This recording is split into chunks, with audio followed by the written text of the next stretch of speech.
Hey, what's up, y'all? It's Say. Welcome back to the channel.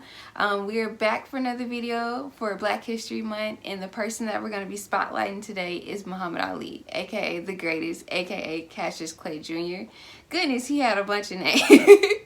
I'm pretty sure everybody knows who Muhammad Ali is, but y'all might not know a lot about him, which I kind of didn't know a lot either. So that's why I decided to do research. Everybody knows that he was obviously a professional boxer, but he was also an activist and a philanthropist as well. So he was a jack of all trades, just like everybody else that I've already been talking about for the last couple of days. He nicknamed himself the greatest, and it stuck because of what he accomplished in his career. He was an Olympic gold medalist in 1960, and he won the world heavyweight boxing champ 3 times. I don't know why I held up like 4 or 5 fingers. I don't even know. He was very outspoken, which was very evident if you guys saw clips of him back in the day or whenever he was interacting with other boxers that he was going to play against. He didn't sugarcoat anything. He made sure that you knew that he was there and that his presence was to be heard and that he was the greatest. So, you know, that name, it really fits him. He was outspoken against the Vietnam War, and one of the things that followed after him being outspoken was they actually tried to draft him in the military in April of 1967. However, he refused to serve on the grounds that he was practicing Muslim ministry, a practicing Muslim minister with the religious beliefs that prevented him from fighting. I can't speak for today. I don't know what's going on, but I guess I'm just nervous. Y'all know the usual thing.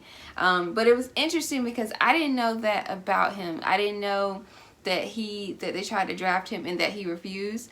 And it's so interesting to me because I wouldn't even expect for them to draft him, considering how they do what his sport was and what he was doing.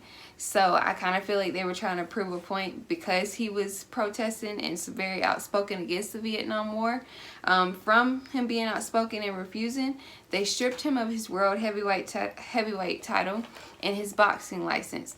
So he actually wasn't able to fight for 3 years. The Department of Justice, they pursued a legal case against him and actually found him guilty. And like I said, he missed 3 prime years of his athletic career.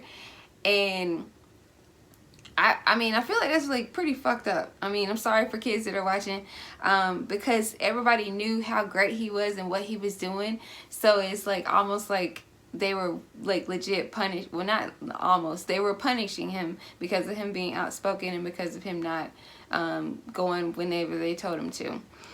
It was later overturned in June of 1971. And his career record was 56 wins and 5 losses.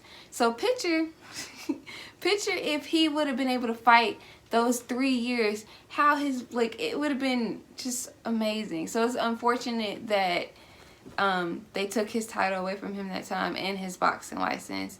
And now that's one thing I didn't even know about him. He had 37 knockouts, and he retired in 1981 at the age of 39, which is such a young age. But in boxing years, I'm pretty sure his body was kind of beaten down from going through that physical activity and stuff like that. He fought against some of the greats. He fought against Sonny Liston, Joe Frazier, and George Foreman, which is like a known fight between him. Later on in his life, you know, when he got older, obviously, he was awarded the Presidential Medal of Freedom in 2005. And then not only was he awarded the Presidential Medal of Freedom, but he also supported the Special Olympics, which was something I didn't know. And he also helped support the Make-A-Wish Foundation. So, you know, one thing I've been noticing about everybody that I've been talking about is they didn't just do one thing, and they made a point to try and help others and to give back to the community in any way, shape, or form, which I feel like is something to be proud of, because not everybody does that, unfortunately. And they don't have to do that. So it's just, I mean, I'm proud of everything that Muhammad Ali did. He was outspoken, feisty. He didn't take nothing. And I mean, that's the type of professional boxer that I would look forward to watching. He seemed like he was a great man, and I'm sad that he passed away. But I feel like he was able to accomplish a lot in his life, and not only at the same time he was a family man, so he had several kids that he took care of. And you know, Layla Ali, obviously he helped teach her to become a boxer. So I mean, he was just a great guy.